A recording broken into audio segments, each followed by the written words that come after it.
everyone, and welcome to another episode of Perspective Checks, where I sit down with friends and folks from the TTRPG community to talk about this wonderful hobby and all the things we love, hate, or just make us tick about it. This week, I am joined by Peach from the Dice Sisters.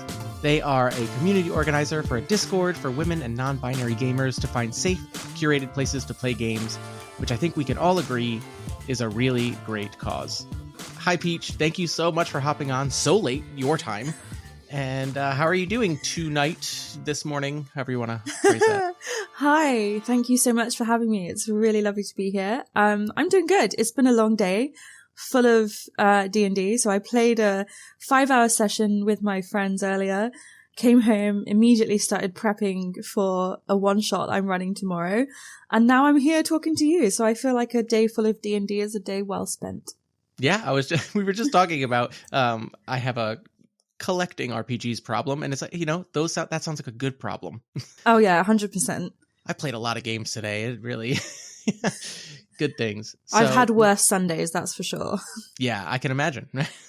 So we're going to talk a little bit about something that I almost spoiled it, but I think anybody tuning into this podcast will have seen the title of the episode, so they'll know. But we have a little bit of a process here on Perspective Checks episodes where I ask everybody the same 3 opening questions. Then we'll get into our topic, and I ask the same 3 questions at the end. So want to hop in and just get going? Let's do it. Let's do it. All right. The first question I always ask everyone that comes on the show is, how long have you been playing RPGs or in or around the hobby? So I think I played my first RPG during lockdown. Mm-hmm. So I am a big fan of Star Trek, and one of my friends, Stu, used to run a Star Trek Sundays Twitch stream, and I came on one time as a guest, like a guest host with him, and it kicked off and everyone wanted to watch it, so I started doing it more regularly. And it turns out he was playing Star Trek Adventures with some of his friends. So I joined them as like a special guest star on their Twitch stream. And that was the first ever time in my whole life I've ever played an RPG. So I think it was a good introduction. The very first time you played was on a live stream? Yeah. That's amazing. You have to be in such a small percentage of gamers. That's incredible. It was really cool. It was a real trial by fire, and at that point in my life, I didn't own any physical dice, so I was rolling dice on Google. Yeah. But you know what? It's all part of the experience, and I really enjoyed it, and that's what kickstarted my love of these kinds of games. And I love that you started with Star Trek Adventures, because I love that when people can find, obviously at this point, D&D, and we'll talk a lot about D&D in this episode, because as a community organizer, it is the big ampersand in the room. It's really great that there have been pretty good IP games that have been coming out lately. You know what I mean? Like before, I know it started even in the 80s. There was a James Bond RPG in the 80s. There was a Teenage Mutant Ninja Turtles RPG in the 80s, which was sadly not very good. It was just a bunch of tables for mutations and stuff. Wow. Of all things, there was a Dallas the Soap Opera RPG, but we've gotten better. I'm far too British to know what that is. Yeah, that's fair. And you know what? Even in America, people have forgotten about Dallas. It's totally okay. But I love that, because it not only kind of onboarded you, because if you were a fan of Star Trek, then obviously you can go in and you don't have to know as much about role-playing games as you did at just being like, I can talk Star Trek. We could do this all day. Like, I know red shirts. I know, what I mean? Like, I know how the structure of their episodes and seasons goes. Yeah, so it was great. They asked me what kind of character I wanted to play, and they just made a sheet for me and then gave me a role. Yes. And so I played a Klingon from the Defense Force, and I basically was told, none of the players know this, but you are trying to sabotage their mission. Wonderful. So, what an awesome intro. That's so your friend Stu was the one who set that up for you? Yeah. Oh, what a genius way to get somebody in, because you give them a pre-gen sheet, the information they need, but then give them something fun that's going to hook them and be like, you actually have an alternative goal here. That's great. It was so fun. And I love Klingons. My favorite character from Star Trek is B'Elanna Torres from Voyager. So I was just like channeling her, like what would she do in this sort of situation? And I feel like half of role-playing games is trying to channel that kind of energy. And whether you know the character inside out or not, I feel like just knowing a few points about their personality, you can figure out the rest. And for me, that was the fun of it. Absolutely. Yeah. And that's a really good point too, right? I mean, a lot of new people get lost because they're like, I don't know anything about this character. And it's like, pick a few things. You know what I mean? I actually saw a really good piece of advice that I like, that somebody said at the beginning of any session that they play as a player, they have like a chart of like emotions, and they just pick one and they say, I'm starting this session and my character feels this way. And it's like, maybe I don't know how my character expresses that emotion, but I'm going to find out tonight because I know a little bit about them, and I know that I'm going to go into any encounter or, you know what I mean, anything like that. Kitty! My cat has come to say hello. Yes. Hello. We love cat bombing on all this. But yeah, I think that's a really great idea. So awesome. So you're a COVID RPG person. I think that a lot of people started when the world went into lockdown because we needed something to do. And it's really great because, again, and this makes sense as to what we'll be talking about soon, the online space became a very important way to schedule and make those things happen, where there were a few places on the internet before COVID where you could go play games, but they weren't actually all that well set up. And I think that people have gotten pretty good at it. Yeah, I have to say, a lot of the positive things that are in my life at the moment came out of the pandemic, which is really strange to say that, but actually lockdown was one of the best times of my life. I got into so many new hobbies, I made so many new friends, and everything just changed from that point onwards. But yeah, I think there's a lot of stuff I still have yet to learn, but I'm grateful that I managed to figure a lot of things out during lockdown, just online with people I liked hanging out with anyway. Yeah. Yeah, it was kind of an interesting reset for, I feel like, a lot of people. Like, it kind of made you recontextualize the routine a lot of people were stuck in, you know? So yeah, kind of neat. All right, let's go to our second question. You said you started with Star Trek Adventures. What games have you been playing lately? Obviously, today you played 5+ hours of D&D and prepping, but... Yeah, so yeah, today I played a one-shot, which was... It's actually the group of people that I DM Curse of Strahd for. But this week, one of our players said, would you like a week off? I've got some one-shots. And I was like, heck yeah! So it was really nice to be able to play with this group of people on the other side of the screen and be a player in their world rather than them being a player in my world. I think that was really fun. But aside from that, I've got a group that I play with every Tuesday. Shout out to Muttley for being one of the best DMs I've ever had. I love this man to pieces. We play a lot of different one-shots with this group. We don't always play our long campaign, so we've played quite a bit of the Blade Runner RPG. Oh, yeah. Which I absolutely loved. I couldn't get enough of it. And it was just me and one other person playing. And we really took on the roles of these like NYPD investigators in the future and all of the crazy stuff you can do. And it's a very different play style to D&D, which you probably know. But for me, that was a completely new experience. And I really loved that sort of cyberpunk feel of it. And Muttley, as great a DM as he is, managed to create all of these extra like aesthetic components to put on Foundry VTT, which is the virtual tabletop that he uses. And he made the maps and everything look so good, so beautiful, so crisp, so futuristic and really immersive. And yeah, I really loved that. It was great. Yeah, I really like Free League's approach to their IP games. They've been doing quite a few actually lately. They did the Blade Runner one, they did Alien, they did another one, I can't remember, but they've gotten a few of the big IPs lately.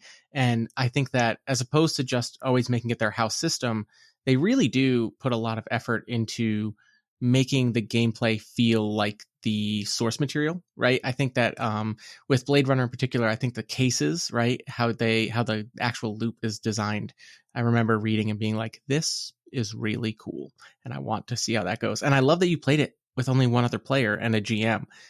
I think people discount small groups a lot. We get a lot of, we see a lot of people who are playing, the Critical Roles of the world, 6-7 players, right? And like streams, like get all my friends on and let's play with a lot of character, like a lot of people. And there's nothing wrong with that. But I love 2-3 person campaigns where like you can really spotlight and dive into character. Yeah. And Blade Runner is a great system for that, I think. Yeah, it was super fun. So basically in this particular group, we tend to have a big campaign going, but then if ever one or two people can't make it, that's when we'll run the one shots. So people don't miss out on the overarching story and everyone still gets to play and have a good time.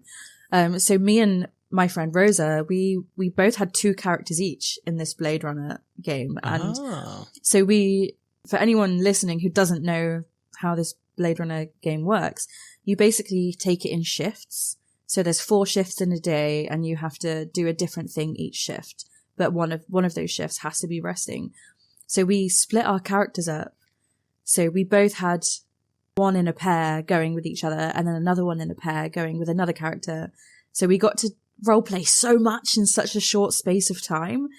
And it made the story so rich and just, I can't even find words to describe it. It was so much fun. And I agree with what you were saying about having a smaller group size. It meant we could cover so much ground so quickly.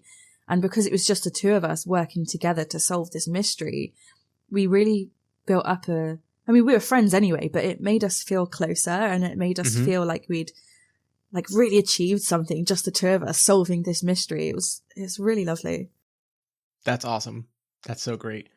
Third and final question for the opening. It's been a little bit, but we're getting to it. Let's get to our topic that we're talking about today. What are you here to talk about, Peach? So we're here today to talk about building safe spaces and communities for gamers, either online or in person.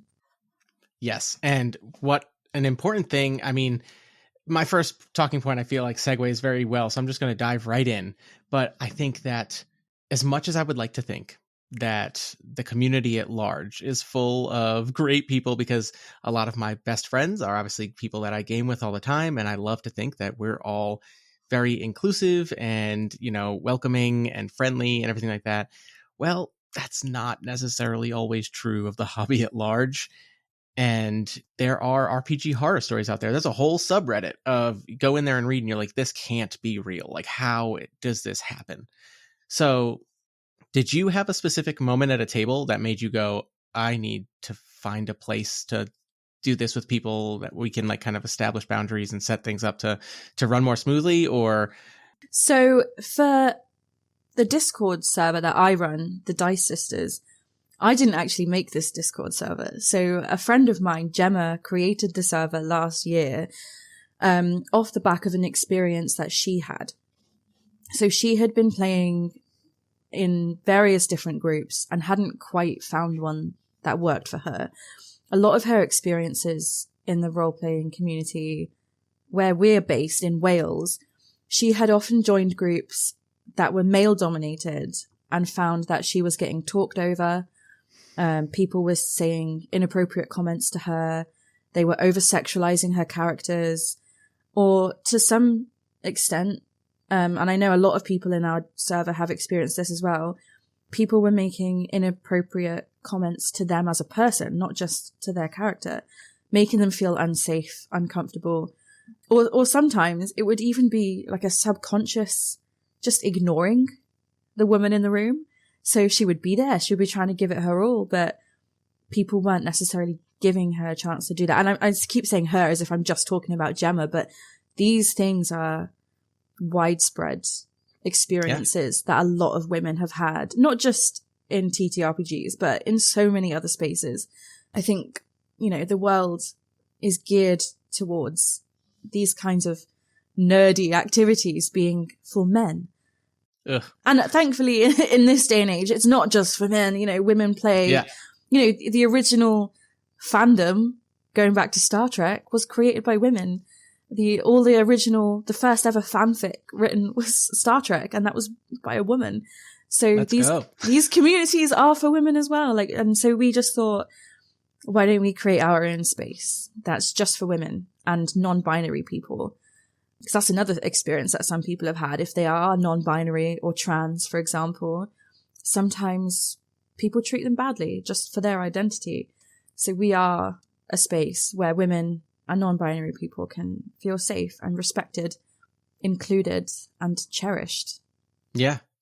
Yeah. And I mean, it's, on one hand, I'm so happy and I'm so glad that exists and is there for them. But like on the other hand, I just want to like go to the places where these people play and look at the guys who are just being complete idiots and be like, what is wrong with you all? You know what I mean? Like, obviously, one of the top answers you see all the time when people are airing their grievances out there on the internet about bad table situations and things like that, it's like the number one piece of advice is like, talk to these people like adults. But like, sadly, that's not always gonna get through to people. They don't understand when they're being offensive because they maybe don't have the social, like the social wherewithal to pick up on these things that they're doing, like you said, sometimes subconsciously. And it's really unfortunate that we even have to shake these people or like create a space away from it. But I'm so glad that you're creating this space, and I want to hear more about it. And thank you.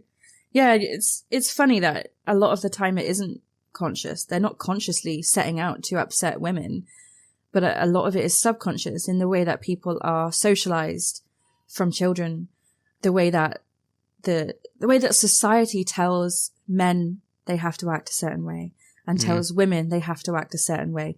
And at the base level of that, it sounds really reductive, but those feed into other behaviors later throughout life. And it isn't always intentional. And I know so many men who are my good friends and I absolutely love them to pieces and who I feel safe around. But sadly, not every woman has male friends who behave like that. So I'm quite lucky in that I've never had a horror story in an RPG setting. And I feel very grateful for the people I've been surrounded with that have made all of my RPG experiences so beautiful. And because I've had a good time, it makes me sad when I hear that women or non-binary people or trans people have not had a good time because of who they are, and they can't change who they are. So what needs to change is the way people treat them. Yeah. Yeah, I've had a few people I've interviewed on this show talk about rough experiences in the past that they've had to go through. And in my streaming group that I've been playing with for years now at this point, 3 of them are women. And I guarantee you all 3 of them have some form of story where it's just like, and I had to go walk away from that table or what have you. Mm-hmm. And we'll eventually get to talking about how you develop and how you've designed these places to curate these games to feel safe and inclusive. One of my friends who's in my longtime streaming group is a librarian, and she created a program at our local library. I almost used the word gatekeeping, which is completely wrong, but it's more just like, but you need to establish those boundaries and you need to establish the rules and like, you know what I mean? Like, listen, this is a place where you're not going to come in and ruin anyone's good time. Understand where everyone's coming from. Yeah. So one question I have is, obviously, we've been talking. You played 5 hours of D&D today, and obviously 5e is still the big name out there. It's what's getting most people in. The cultural understanding of D&D from Stranger Things and other stuff like that has made it massive, especially during lockdown. Everyone found games, and it's a lot of D&D. But you do offer other games and systems that you set up lobbies and stuff for. So have you found that there are any other systems that maybe resonate more with women, non-binary, and trans players than high or epic fantasy like D&D? Like, do people go for cyberpunk or, like... Yeah, I mean, that's a really good question. And it is our aim to be able to set up like different channels within the server for people to try out as many things as possible, as many things as they want to try. Our main focus right now is D&D 5e because a lot of people are new to role-playing, and a lot of the DMs we have in the group, including me, find that easier to run a game with. However, we do have an amazing new member of the group. She's only been part of the group for a couple of weeks, and she's already setting up a Pathfinder campaign. And what I have found with setting up a character in Pathfinder, there are so many more options. Oh, it's wild. It's so customizable. And I feel like you are not limited in the same way as you're limited within D&D. Mm-hmm. And I think for someone who has a non-conforming identity, that having those options can be really affirming and really encouraging for them. So I like that there's so many different options because it gives people way more creativity. I feel like this is something I really want to grab and run with now that we've got it in our server. But there are other options as well. Like there's been talk of setting up a Star Trek Adventures campaign, which obviously I'm a big fan of. Yeah. But we're open to anything. And actually, if you have any suggestions, I'm all ears. Oh, I have plenty of suggestions. I would recommend a lot. So if if D&D is your bread and butter, which makes all the sense in the world, Pathfinder is that same kind of like high powered fantasy. tons of customization. I run a Pathfinder 2e game for my home group, and even for some of my more min-max and like people who are very willing to do the homework kind of players, Pathfinder can be a little overwhelming, especially as you get up there on level and you have all these feats that are giving little bonuses. One thing I will say about Pathfinder is the maths. It works, right? Do not discount a +1. It matters a lot in Pathfinder 2e. But if you want to go the other way, if you want to swing that pendulum the other way towards like really rules light stuff that like, again, for new players can be really easy. It might be something because GMing it's a little bit of a different skill set. I would recommend things like Thirsty Sword Lesbians, which is a Powered by the Apocalypse game, which I'm a huge Powered by the Apocalypse fan. Love running PBTA games. It is very fiction first, and then it's always just 2d6 plus a modifier, so very easy to get used to the mechanics of it. This has actually been recommended to us. Yeah. And I think that would be great for our group. We've got so many lesbian members of our group. Yeah. I'm sure would absolutely love that. Well, yeah. And again, you don't have to be a lesbian, right, to play this game. No, I know. But it does, it does celebrate queerness in a way that is very in your face in a good way, you know? No, I love that. We're all about celebrating queerness and different styles of people and different backgrounds. And it's all welcome here. And I just turned around to like look at my insane book piles that I have back here as I'm redoing my office and be like, what games would I recommend? And it's like, well, all of them. Honestly, I would recommend all of them. But there is one that I really want to play, and you've probably heard of this. I think it's called Eat the Right. Oh my god, I have it right here. Hold on. Did you have it? This game. I love that. Yeah, that's the one. Not only is it absolutely gorgeous, like the book itself, the art, the pink pages. Look at this. It's so stunning. Insane. And thematically, let's talk about it. You said you are far too British for my Dallas reference, but I mean, if we're talking about current geopolitical American shenanigans, man, do I want to play Eat the Reich really bad right now. I know. And the sad thing is about that is that everything that happens in the US, all of these political exploits, it rubs off on people in the UK. Mm-hmm. So we've seen a massive uptick in racism, a massive uptick in just every kind of ism you can imagine. It's so weird, like the nationalist kind of language that comes out and how slippery of a slope that is to a lot of stuff. But not to get into the politics of it, but Eat the Reich is an incredibly fun looking game. I only recently picked up the physical edition right here, and I cannot wait to play this with my friends for sure. I mean, who doesn't want to just get coffin dropped in 1943 Nazi-occupied Paris as vampires who just have free reign to go nuts and try and drink all of Hitler's blood? Sign me up. Sounds like great fun. I'm absolutely down for playing. It's funny. I play a game at my lunch at work, and we occupy the lunchroom, and we're up to like 10 players in my lunch game, which is ridiculous. And I just bring in like new games I get. And I forgot I was in my office lunchroom. And I was like, guys, look at this game I got. The whole goal is to like kill Nazis and drink Hitler's blood. And like people that work in my building that had no idea what I was talking about just looked at me and they were like, I don't know what's going on over here, but I don't know if I have to go to HR or not right now. Like, oh man, that's so good. I will get back to you with a list of games that might be worth pitching on your Discord for sure. That is much appreciated. Yeah. Thank you so much.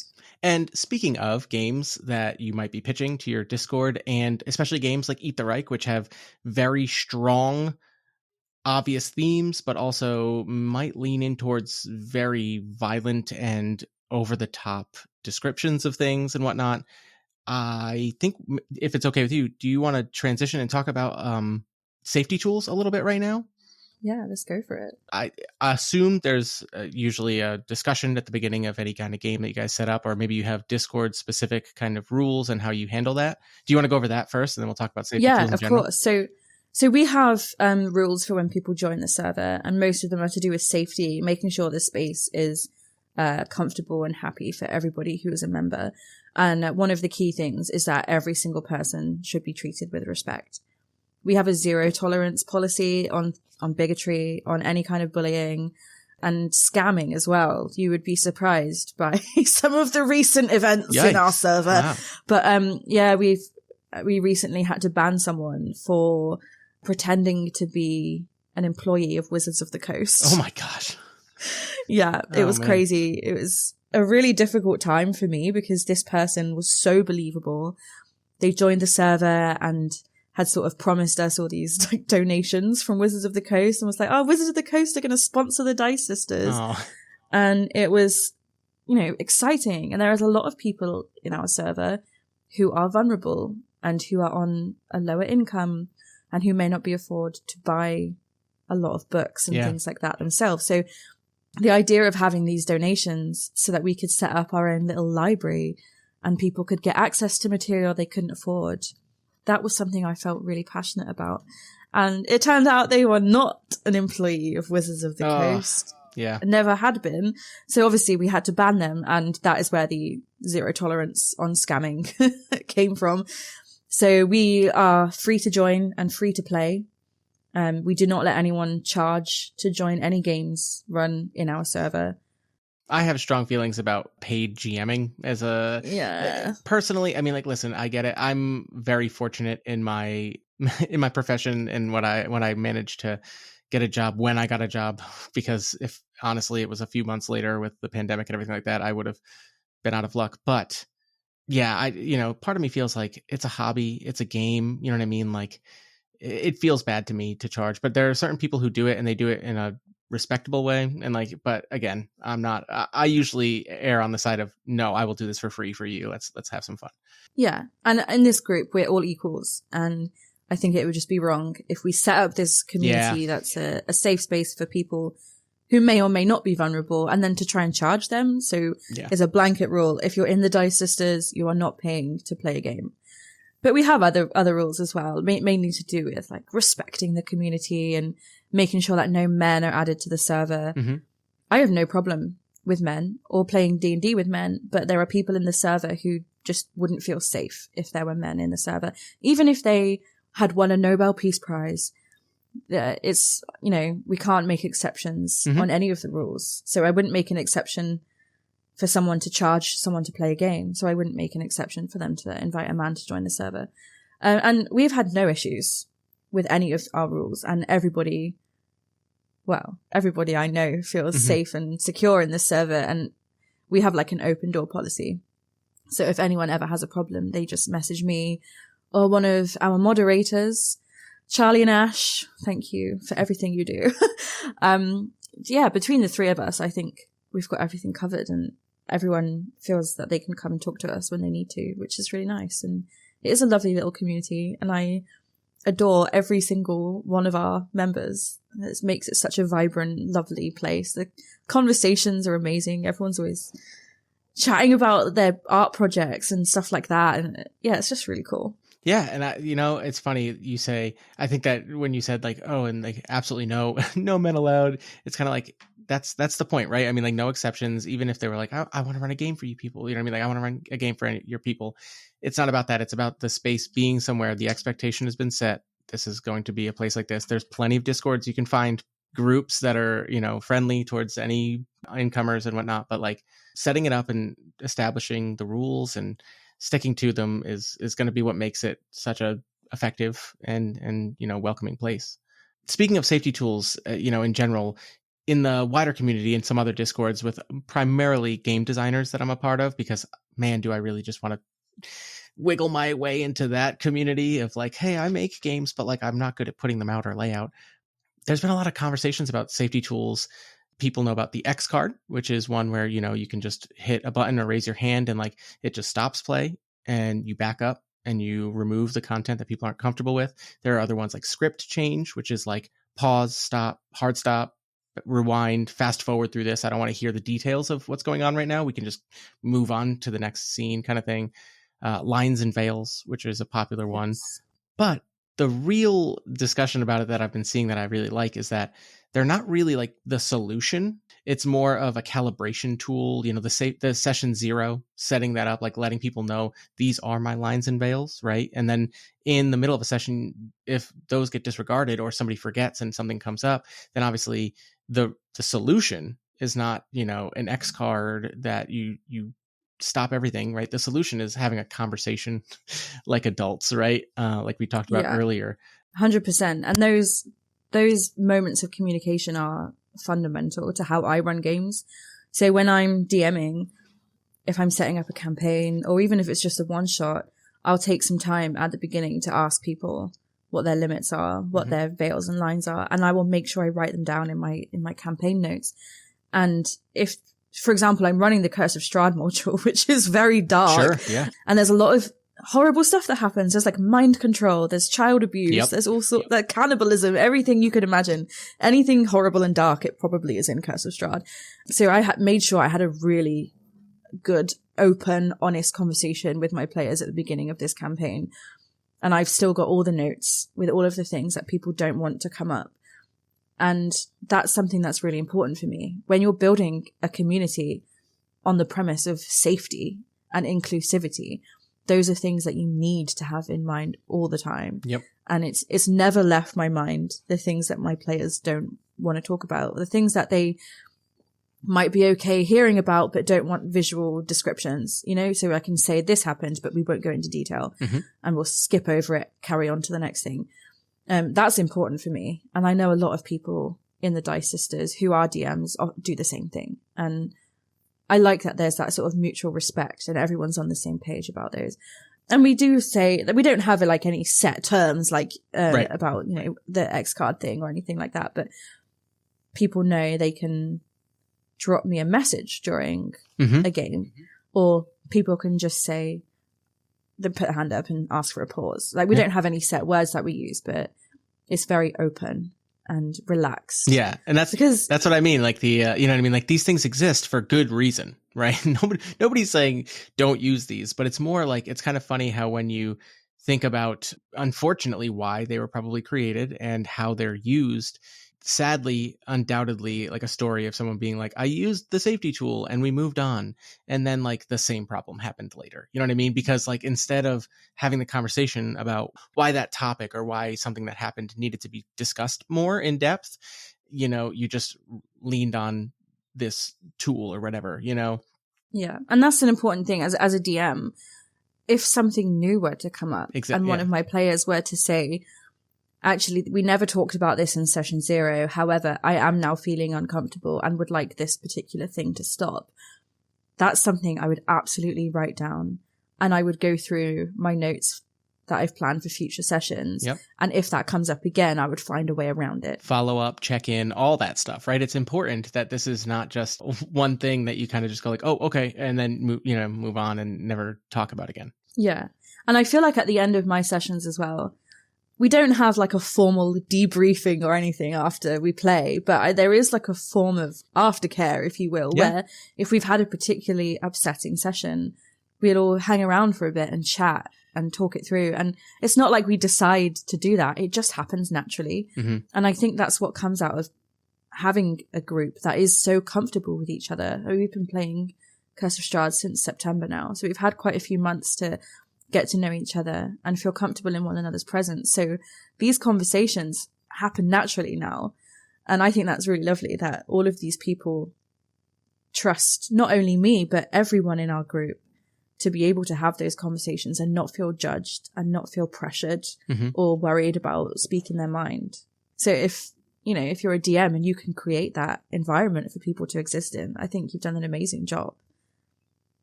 Absolutely. Yeah, and I think that it's a DM's responsibility to constantly be checking in and building on that, initial, like you're making notes, not only for your campaign, but how your players are responding to that campaign and what they're doing. So speaking of the community, though, I want to talk because I ran a 4-year campaign for my friend's library program. It was bi-weekly. It started before the pandemic, and then the pandemic happened, so we had to switch to online. And then it was like, it got difficult to manage and schedule. So it kind of ballooned well beyond. It didn't have to take 4 years, but we ran Storm King's Thunder, and I had some friends who were in that game, and safety stuff came up, and it changed how we proceeded through the whole thing. But since then, especially since the pandemic, most of my gaming has been either with my home group or, honestly, I do a lot of solo actual play for my podcast. So it's me just playing and kind of making up a story by myself. So I would love to hear about, as community engagement, and obviously that's a big part of what you're doing here with this Discord and the Dice Sisters. Just for me, and maybe for any of the listeners out there who maybe are trying to develop a community like that, What are some of the biggest hurdles or responsibilities you deal with when you're managing the Discord that people might not be super aware of? So in terms of hurdles, I feel like when we began the server, we didn't have a lot of members. I think maybe when Gemma set up the server, we had like maybe 10 or 15 people. And that was great because that allowed me the space and the right number of people to set up my Curse of Strahd campaign. But it wasn't enough for some of the other projects that people had in mind. So there was one member of the group who really wanted to set up a West Marches style campaign, where lots of different people could DM, people could drop in and out. You know what West Marches is. But there just wasn't enough people. And there weren't enough DMs in the group at that point in time for us to be able to facilitate such a widespread campaign for the whole server. And we're very fortunate that we've got quite a few more members than that now. So we are in the process of setting that up. And I think one of the main reasons we've managed to build our community is Facebook. Yeah. And I absolutely hate to give Facebook any more credit than it deserves because, all of that. But there are so many local D&D groups. So I live in South Wales and the server is set up as a South Wales community. So we found a UK D&D group on Facebook, which has like 30,000 members. And the admin of that, Chris, is a great guy. And then there's a South Wales and Cardiff specific group for D&D. And that's got like a few thousand members. It's not a lot, but it's a decent number. So I will post in both of these groups regularly with photos of us playing games or like our logo, or I've made a little flyer for the Dice Sisters to distribute at events and stuff. So I'll post in these Facebook groups regularly and we get new members that way quite easily, which is really nice. People message me on Facebook. They're like, how do I join? And I give them an overview of what the Dice Sisters is about, making sure they're aware that it's for women, that we're LGBT friendly, and that we are disability aware, because a lot of our members have maybe they're neurodivergent, or maybe they have some other form of disability that can affect how they play. So as long as people are happy with all those things, I send them a link to join the Discord server and we get new members. And another thing we've started doing recently is reaching out to local businesses. So there is a woman named Bree who runs the Tabletop Emporium in Cardiff. And we've started talking to her about possibly running events in her shop, which is really cool because that's another venue, that's another member of the community that we can connect with and build a good relationship with. Yeah. So it's lots of little things like that. And mostly it's just me sat at home on my phone, just like tapping away, messaging people and just chatting to people who love RPGs, which is fun for me. And I've got the time to do it. So I'm just enjoying building connections in the community because I feel like that's important in D&D and outside of it. Yeah. Making sure that you're contributing in a positive way to the community in which you live. And that's something I'm really passionate about and have always been since I was a kid. Yeah. I love getting involved in community projects and stuff like that. So yeah, getting to know people in South Wales who love RPGs, who want to be a part of something. It's really lovely to see all these different people coming in and having all these brilliant ideas to help our group. So yeah, it's great. That's really cool too. And I mean, like you said, when you start and it's a small number, you can set up a game or maybe 2 games, maybe 3, you know what I mean? Like depending on how much time people have to join. As it gets bigger, you have to start thinking about these other projects that you're going to be developing and finding out how you're going to make it work. It's funny that you mentioned a West Marches style game. Obviously, so for anybody listening that might not know, West Marches style games are games where you can have a large number of players. And basically, there's a few people who are willing to take on the DM mantle or GM mantle for whatever game you're running. And at any given time, a group of players can say, we're all free at this time and we want to play. And here's kind of like what we want to do. It's normally West Marches games have like a central hub and it's kind of like a sandboxy kind of game, right? There's not like a railroaded story that you're telling. It's more just like explore this world kind of thing. And that way they can say, hey, anybody available to DM or GM this portion of a game that we're thinking about doing, it gives the GM a time. It gives them who's going. They know they can look up and find those characters. And then they can say, okay, I can create a 2.5-hour adventure doing that. Let's do it, and it makes it really cool to schedule between large groups of people. I'm really excited about the one that we've set up as well, because like I mentioned, a lot of most of our members are based in South Wales, which has a really rich history of mythology and folklore. Yeah. So we've decided to go down the sort of like Celtic mythology route and all of the like folklore and stuff from not just Wales, but all over the world. But primarily we've looked at like Celtic mythology, like King Arthur and the goddess Ceridwen, who I'm actually named after her, by the way. Very cool. That's pretty cool. So we've got a lot of this mythology, and then we thought, you know what, why don't we just have mythology from all over the world? So we've set up this continent, which is, we're using 5e rules for it, but it's its own realm. So it's got all of these different parts of the continent, which have different, I don't know, terrains, different climates, and mythology, folklore, fairy tales from all over the world. Like, and people were contributing to the list of stuff they wanted in this campaign. So every person who wanted to contribute to this project has. I've been making maps for it. The moderators and other people in the group have been designing quests. Oh man, that's We've awesome. got Mothman, and everyone is so excited for the Mothman quest. It's ridiculous. Mothman. We've got Baba Yaga from like Russian folklore and those kinds of things. And everyone's been able to contribute. And so everyone's excited to be able to play it. And we are having a launch night soon where people can come and learn about the world and learn about how they would set up a quest in this world. So everyone can, you know, have a piece of the adventure that's designed just for them to enjoy, which, yeah, it's great to see this all coming together. And hopefully it will kick off soon because I want to play a game. Heck yeah. That sounds awesome, actually. And I love the idea.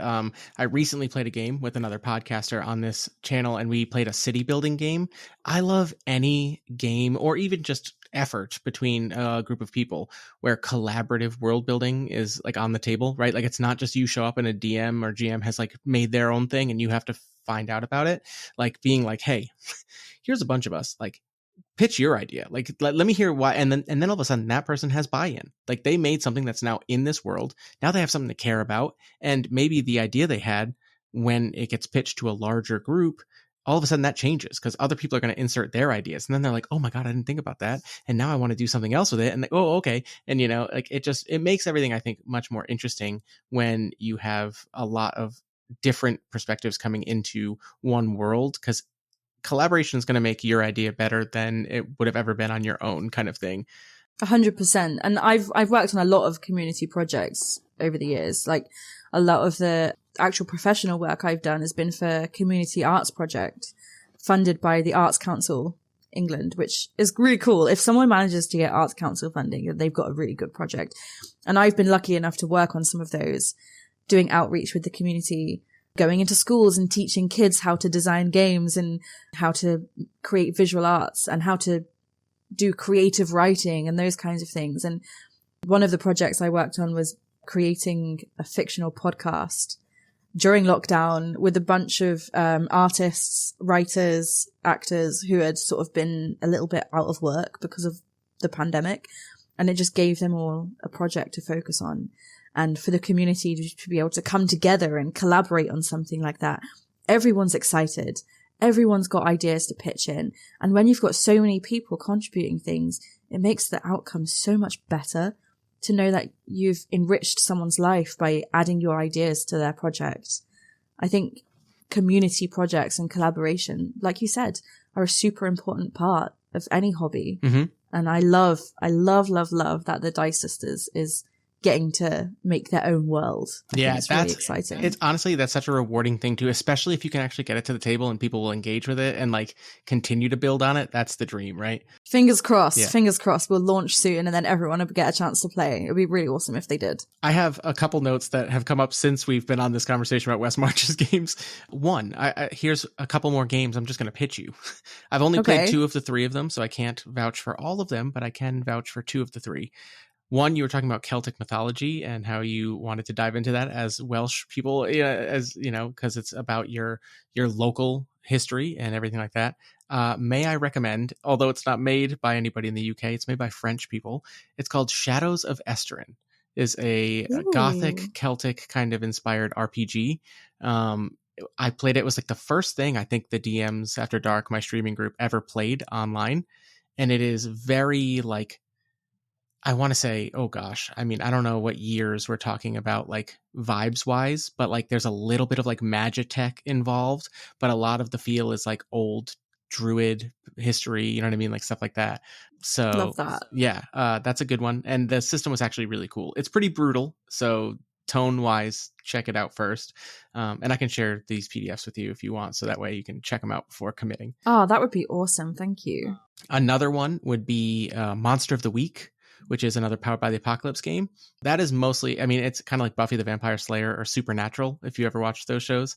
I grew up on Buffy, and Heck yeah. Supernatural was like my teen obsession, so I like the sound of this one already. Oh yeah, did you hear they're rebooting Buffy? It's coming. Oh my god, literally the day they announced it, I knew about it. Don't you worry, I am on this so much. Yeah. I absolutely love Sarah Michelle Gellar, and she is amazing. I'm so glad they waited for the right moment to reboot this, and if she's happy with it, I know it's going to be good. So Monster of the Week is a Powered by the Apocalypse game, but it's very like episodic, right? You kind of go on these hunts. You're usually in one location, so you could set it in Wales if you wanted with like whoever's playing there. That way you kind of have like a local connection, you know, maybe where you're going and stuff like that. But you encounter the supernatural, the things that people don't see. So maybe you do run into the Mothman. Maybe you do run into whatever's out there. I know you guys have some good ones. I think dragon, right? That's your flag, right? Yeah. Heck yeah. The Welsh dragon. Do you want to learn how to say dragon in Welsh? Sure, hit me. Draig. Oh, that's a good one. That's way cooler. Everyone should say that. I'm not going to pronounce it and butcher it in the moment. I'll practice it off mic though. And then the last one I will say, because you mentioned King Arthur, is Pendragon by Chaosium, which is... Oh, I've heard of this one. Yeah. Not only is it obviously just wicked Arthurian, because as you do, but it's also like a generational game, which is something that a lot of games don't do. Is like, you're not expected to play one person in this campaign, and it is basically just one great campaign. You have to stat out your ancestors before you make your first character, and then by the time you're done with the campaign, you're playing like your great-grandchildren. So kind of that wild. Sounds so much fun. Yeah. Because I love playing The Sims, and my favorite part is like making the family tree and making all the characters related. You might like Pendragon then. Yeah, that sounds great. I'll definitely look into that, because I feel like most, if not all of our members are Welsh. I think a lot of them would enjoy that kind of thing. Yeah, definitely. All right. So we are open to people outside of Wales, by the way. I feel like I should add that.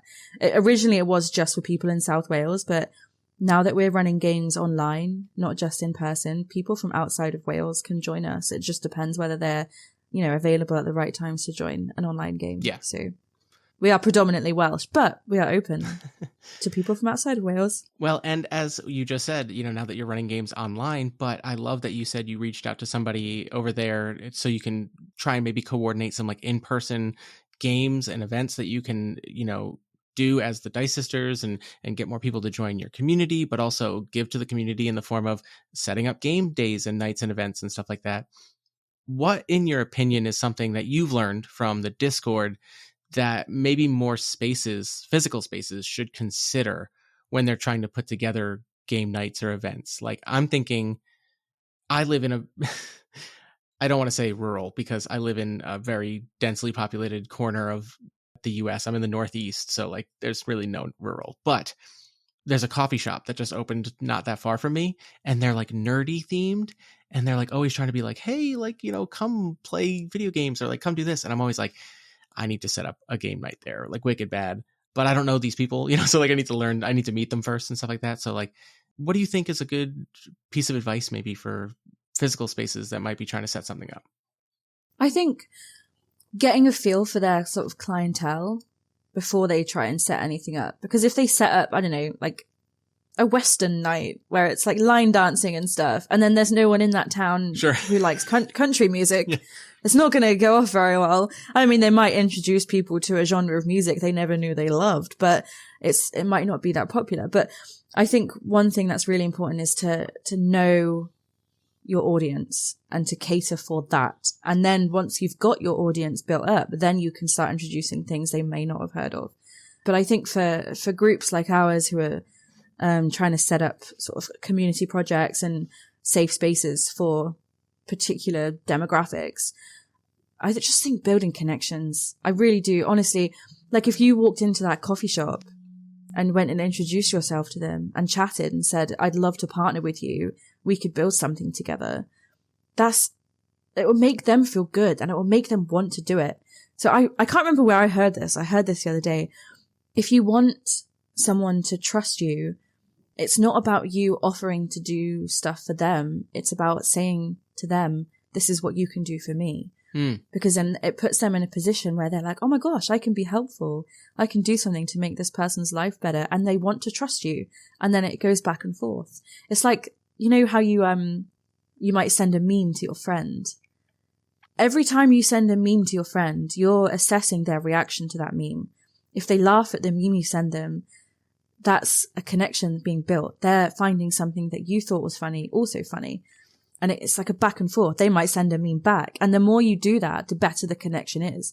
So the more you talk to people in the community and talk about building connections and projects you can do together, things they can do for you, things you can do for them, the more likely these things are to come to fruition.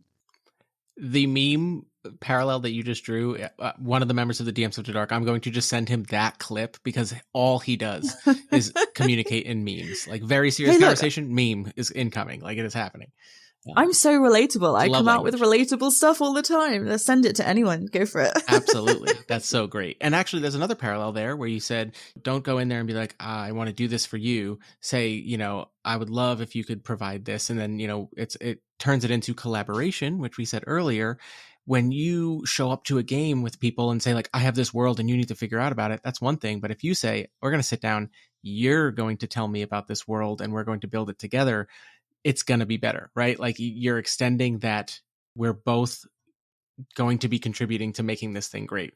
So It is. And like, for example, if you did manage to set up a game night in that coffee shop, you're benefiting because you've got a space to play games with your friends. They're benefiting because you're all going to probably buy coffee from them. So everyone wins. Yeah. If I'm busy. I got a toddler who I don't know if you can hear is kicking the wall right now, but one of these days I'm going to go down there and just be like, here we are. We're doing this. Let's get people. What do you mean one of these days? As soon as we're off this chat, you go and do it. Yeah. You know what? I'm kidding. I'll go. Yeah. I mean, I'll go in. I work remote one day a week. Now I'm going to go get a coffee and be like, let's talk. I'm calling it a meeting. Yeah. Do it. Absolutely do it. All right. Well, I think we are running pretty late your time, so let's maybe transition to closing questions and we can wrap this up and get you safely tucked away for I don't want to keep you up too late. Sounds good. All right. So we always ask the same 3 questions to close out these Perspective Checks interviews. The first of which is my favorite because I never know how much people are willing to throw out here. But do you have any last bits of advice, wisdom, or homework for our listeners? I think advice, potentially for people who are new to the hobby, just do it. Don't put it off. Don't think, I'll just wait for the right moment. Go out and find the right moment. Make the right moment for you. Because if I hadn't gone out and made my moments, like with the Dice Sisters, I wouldn't be playing all the games I am today. I wouldn't have as beautiful a circle of friends as I do. And I think a piece of wisdom that I've learned over the last few years is that playing these kinds of games is really beneficial for your mental health. I think being part of a team where you're working towards a common goal is beautiful. It helps build teamwork. It helps build connections, camaraderie. It's beneficial to creativity. It's made me get really quick with my math skills. There you go. I feel more confident. Like I can role play a character in my group and make my character as silly as I want. And that doesn't mean I'm silly. That's the character. And I feel more confident in that. And yeah, I just think that this hobby, not just D&D, but any TTRPG, is a wonderful way to expand your mind and feel happier in yourself as a person. Yeah, I saw somebody posted a quote. I want to say it was this Brazilian designer, Diogo Nogueira, who's great. But he posted a quote that he saw that was like in a game somewhere. And it said, some of the best stories ever told only happened once at a table between a bunch of people just making stuff up. 100%. And like that hit me so hard where I was like, that's such a silly quote, but at the same time, it's so true. And like you said, for mental health purposes, I mean, like that might be just what you needed to kind of like get out of a funk or what have you, or just kind of like take yourself out of a moment that you were in and put yourself in this thing and get absorbed into a story that you're telling with your friends. and if you didn't take that step, as in your first piece of advice there, if you didn't take your step and say, I'm going to go try this game, I'm going to go try this thing, then you might never have experienced that. So I totally agree. I think that games have made me a much more mentally healthy person. Good. I'm glad. Second question. Are there any games you're excited to try or ideas that you can't wait to get to the table? Well, all of these games you've talked about tonight, I'm super excited to start looking into them. I'm going to especially bombard the you, by the Pendragon way. one. I'm going to bombard Please you do. in an email. I'm going to send you a list. I love that. Thank you so much. As far as ideas for the table go, I've started introducing this new thing into my Curse of Strahd campaign where the players get to glimpse their companions' backstories through flashbacks and dreams. And I feel like having them just roleplay around a campfire or whatever is great, but doing this makes it more immersive. And I saw this on Reddit, and I cannot remember for the life of me who posted it, but shout out to that one person on Reddit who posted this, because it's made our games so much more fun. I've done it for one character so far, and everyone absolutely loved it. And now they've all got headcanons about these random characters from one player's backstory. So I'm excited to try out more of these ideas with other players. I think it just brings them all in and makes them feel all more connected. The characters more connected. So that's a good idea that I've found online and been trying out and excited to see more of at our table. I love flashbacks. I really do, because you can be playing a character for 3 months, 4 months and be like, I'm really happy with where they're at. And like, even if you have things like in D&D 5e, you have your background or whatever, and you might have a few ideas about that. Yeah, and then there are people who come with like your 10-page backstories, which again, maybe don't, but at the same time, it's fine if you want to dive in that much. But giving somebody the opportunity to experience a flashback like that and like flesh out their character before the problems they're dealing with now, like look at them from a different kind of angle. I love that. I'm actually, I bring this up a lot, but my friend and I are developing a game, and the crit effect, like if you ever roll crits, which statistically is unlikely in our game, so that triggers a flashback that you must have. Yeah, and like you bank it, and then there's like prompts, so it's not just like a random thing. You have to choose from a list of prompts for the flashbacks. So it's going to be interesting to see how people approach all of those very differently. I want to play your game. Yeah. Well, maybe not. It's actually incredibly depressing and super brutal, but it's it's like a post-catastrophe game. No, but that sounds great like, fun. What if the power went out tomorrow and it didn't come back? Flash forward 6 months. Hi, you're a survivor in a small community where you live. How's it going? Not good is the answer. I would miss my phone so much. Yeah, right? I mean, honestly, that's like one of the first things we wrote was just like, man, just the phone trauma is going to be real. But, yeah. All right. Well, let's transition to our last question. And you can pitch whatever you would like and tell people where they can find you on the internet. I would like to pitch to women and non-binary people to come and check out the Dice Sisters. Especially if you're in South Wales or have some connection to the UK, we would love to have you in the group. But as I was mentioning earlier, if anyone is not in the UK and would still like to join the group to potentially join online games, we'd be more than happy to have you. And you can find us on Instagram at the Dice Sisters.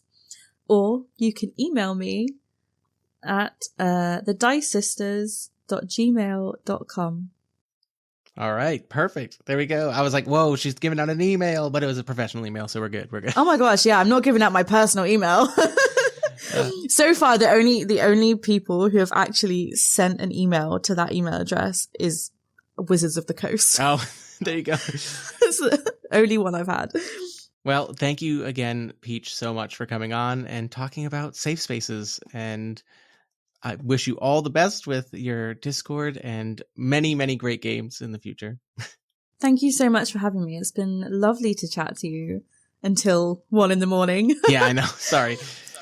We'll let you get away and go back to bed. Or go to bed, not go back to bed. Go to bed. I'm going to finish my bedtime tea, cuddle with my cat, and watch The Good Wife. Excellent. All right. Thank you. Have a good night. Thank you. And thank you for listening to another episode of Perspective Checks. I hope you enjoyed this conversation with Peach, and if you are a woman or non-binary or trans player who has struggled to find tables that they feel comfortable with, I highly recommend reaching out to Peach about joining the Dice Sisters Discord.